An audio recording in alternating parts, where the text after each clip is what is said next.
मैंने supreme court में PIL file करके मांग किया है कि भारत के सभी सांसदों और सभी विधायकों, चाहे वो वर्तमान सांसद विधायक है या भूतपूर्व सांसद विधायक है, सबका मुकदमा 1 साल के अंदर डिसाइड होना चाहिए। सबके मुकदमों का फैसला 1 साल में होना चाहिए। हमारी दूसरी मांग ये भी है कि जिनको सज़ा मिल जाती है उनके चुनाव लड़ने पर आजीवन प्रतिबंध होना चाहिए और पार्टी बनाने और पार्टी पदाधिकारी बनने पर भी आजीवन प्रतिबंध होना चाहिए। जो 1950-51 का बना हुआ रिप्रेजेंटेशन ऑफ पीपल एक्ट है, उसमें बहुत साफ साफ लिखा हुआ है कि जिसको 2 साल से कम सज़ा होगी उसके चुनाव लड़ने पे तो कोई रोक ही नहीं है। जिसको 2 साल से ज़्यादा की सज़ा होगी उसके चुनाव लड़ने पर भी मात्र 6 साल का प्रतिबंध है। और चुनाव लड़ने पे मात्र 6 साल का प्रतिबंध है, पार्टी बनाने और पार्टी पदाधिकारी बनने पे तो कोई रोक नहीं है। तो नतीजा ये होता है कि बहुत सारे सांसद विधायक जिनको 2 साल से कम तक की सज़ा होती है, यानी अगर 23 महीने की भी सज़ा हो गई, 24 महीने की भी सज़ा हो गई, 2 साल भी हो गई, तो भी उनके चुनाव लड़ने पे कोई रोक ही नहीं लगती है। जब 2 साल से ज़्यादा की सज़ा होती है तब चुनाव लड़ने पे प्रतिबंध लगता है, वो भी मात्र 6 साल का। वहीं दूसरी तरफ कोई सरकारी कर्मचारी हो, चाहे वो टीचर हो, चाहे डॉक्टर हो, चाहे इंजीनियर हो, किसी को अगर 2 दिन की भी सज़ा हो जाए तो उसके नौकरी पे आजीवन प्रतिबंध लग जाता है। इसलिए मैंने माननीय सुप्रीम कोर्ट में पीआईएल फाइल किया था। आज मैंने माननीय सुप्रीम कोर्ट से रिक्वेस्ट किया है, मामला ये 2016 से पेंडिंग है, 9 साल बीत चुके हैं, तत्काल इसके ऊपर सुनवाई किया जाए। माननीय सुप्रीम कोर्ट ने 20 अक्टूबर की डेट फिक्स कर दिया है। 20 अक्टूबर को इसके ऊपर फाइनल हियरिंग होगी। हमारा ये कहना है, एमएलए एमपी भी पब्लिक सर्वेंट होते हैं और कलेक्टर, कप्तान, कमिश्नर भी पब्लिक सर्वेंट होते हैं। कोई कलेक्टर, कप्तान या कमिश्नर को अगर 2 दिन की सज़ा हो जाए तो उसके हमेशा के लिए उसको नौकरी से निकाल दिया जाता है, आजीवन उसके ऊपर प्रतिबंध लग जाता है। तो वही फार्मूला सांसद विधायक पे भी लगना चाहिए, क्योंकि सांसद विधायक केवल पब्लिक सर्वेंट नहीं है बल्कि लॉ मेकर भी हैं। सांसद विधायक सुपीरियर पब्लिक सर्वेंट है। आईएएस साहब जो कलेक्टर, कप्तान होते हैं, कमिश्नर, इनके पास कानून बनाने का अधिकार नहीं है, वहीं सांसद विधायक के पास तो कानून बनाने का अधिकार है। इसलिए जो नैतिकता का पैमाना है वो सांसद विधायक के लिए अगर ज़्यादा ना हो तो कम से कम कलेक्टर, कप्तान के बराबर तो होना ही चाहिए। जैसे कलेक्टर, कप्तान 2 दिन की सज़ा हो जाने पे आजीवन उनको नौकरी से बाहर निकाल दिया जाता है, वैसे ही सांसद विधायक के चुनाव लड़ने पे भी आजीवन प्रतिबंध लगना चाहिए। जो 1951 में कानून बना रिप्रेजेंटेशन ऑफ पीपल एक्ट, वो पुराना बना, उसके बाद से आज तक कभी उसके ऊपर संसद में चर्चा नहीं हुई है। तो नतीजा ये हुआ कि बहुत सारे लोग जिनको 2 साल से ज़्यादा की सज़ा हो जाती है वो चुनाव तो नहीं लड़ पाते, लेकिन वो पार्टी बना के पार्टी अध्यक्ष बन जाते हैं। जैसे लालू यादव, वो सज़ा याफ्ता हैं।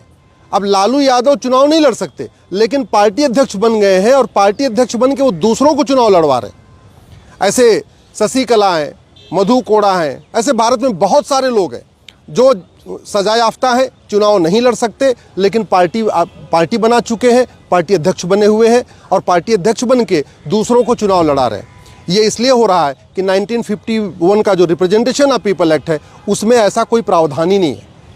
पॉलिटिकल पार्टियों के लिए रिप्रेजेंटेशन ऑफ पीपल एक्ट में कोई रूल्स रेगुलेशन बना ही नहीं है।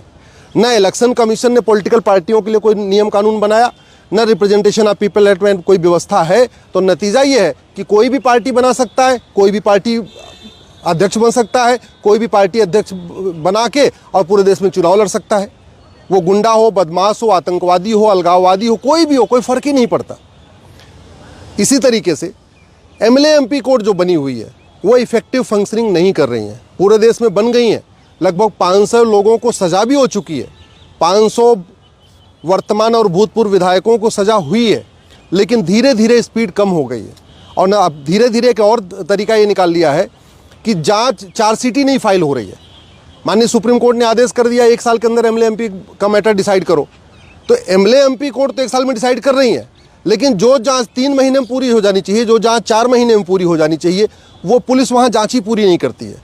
अल्टीमेटली कोर्ट तब काम शुरू करेगी जब वहाँ पे चार्जशीट फाइल होगी।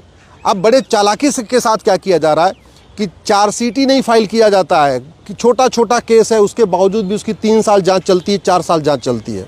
हमने ये भी मांग किया है कि पुलिस भी टाइम बाउंड तरीके से जांच करे। जैसे 90 दिन का टाइम होता है पूरे देश में पुलिस के लिए जांच करने का, तो कम से कम एमएलए एमपी के केस में वो 90 दिन के अंदर जांच पूरी होनी चाहिए। जो कानून है बाकी लोगों के लिए फिर भी अगर फ्लेक्सिबल हो सकता है, थोड़ा टाइम ज़्यादा लगाएं, लेकिन एमएलए एमपी के केस में 90 दिन में ही टाइम चार्जशीट बननी चाहिए, 90 दिन के ही अंदर जांच पूरी होनी चाहिए और उसके बाद साल भर के अंदर फैसला हो जाना चाहिए। इस तरीके से 1 साल के अंदर एमएलए एमपी का कोर्ट मैटर डिसाइड हो जाना चाहिए। डिस्ट्रिक्ट कोर्ट पे स्पेशल कोर्ट बन गई है, डिस्ट्रिक्ट कोर्ट पे ये डिसीजन होने भी लग गया है, लेकिन हाई कोर्ट सुप्रीम कोर्ट में ऐसी कोई बाइंडिंग नहीं है। माननीय सुप्रीम कोर्ट ने डिस्ट्रिक्ट कोर्ट के लिए तो बोल दिया कि भाई ठीक है 1 साल के अंदर मुकदमा डिसाइड करो, लेकिन ये हाई कोर्ट के लिए कोई व्यवस्था नहीं दिया। तो हो क्या रहा है, डिस्ट्रिक्ट कोर्ट से सजा हो जा रही है, फिर मैटर हाई कोर्ट में जा रहा है और हाई कोर्ट में मैटर पता चला 5 साल लटका हुआ है, 8 साल लटका हुआ है। तो हमने ये भी मांग किया है कि जैसे डिस्ट्रिक्ट कोर्ट में मुकदमा 1 साल के अंदर डिसाइड होने के लिए आदेश हुआ है, ऐसे हाई कोर्ट में भी मुकदमा 1 साल के अंदर डिसाइड होना चाहिए। और हाई कोर्ट से डिसाइड होता था फिर सुप्रीम कोर्ट में आके 10 साल पड़ा रहता। बहुत सारे मुख्यमंत्रियों का मुकदमा, बहुत सारे लोगों का मुकदमा, आप खुद ही देख लीजिए। लालू यादव की जांच आज तक पूरी नहीं हुई है। जो ज़मीन के जॉब के बदले जो है ज़मीन लिया, उन्होंने नौकरी दे के ज़मीन लिया, उसकी जांच ही भी तक पूरी नहीं हुई है। तो सज़ा कब होगी, जबकि कब की बात है, 20 साल के आसपास हो चुका है। तो इसलिए हमने मांग किया है एमएलए एमपी का मुकदमा, वो चाहे डिस्ट्रिक्ट कोर्ट हो, चाहे हाई कोर्ट हो, चाहे सुप्रीम कोर्ट हो, 1 साल के अंदर डिसाइड होना चाहिए। यानी 1 साल में ट्रायल कोर्ट डिसाइड करे, 1 साल में हाई कोर्ट डिसाइड करे, 1 साल में सुप्रीम कोर्ट डिसाइड करे। और अभी मैटर भी जो डिसाइड हो रहा है, इसके बाद भी पार्टी बना के जो पार्टी अध्यक्ष वाला बनाने वाला सिस्टम चल रहा है, इस पे भी प्रतिबंध लगना चाहिए। कहने का मतलब जो आदमी सज़ा याफ्ता है, जो आदमी अपराधी है, जो भ्रष्टाचारी है, जिसने दुराचार किया है, जो अलगाव, जो किसी भी तरीके का अपराध में शामिल है, उसके पार्टी बनाने, पार्टी पदाधिकारी बनने और चुनाव लड़ने पे आजीवन प्रतिबंध होना चाहिए। यही मेरी मांग है और माननीय सुप्रीम कोर्ट ने कहा है कि 20 अक्टूबर को इसके ऊपर वो फाइनल हियरिंग करेंगे।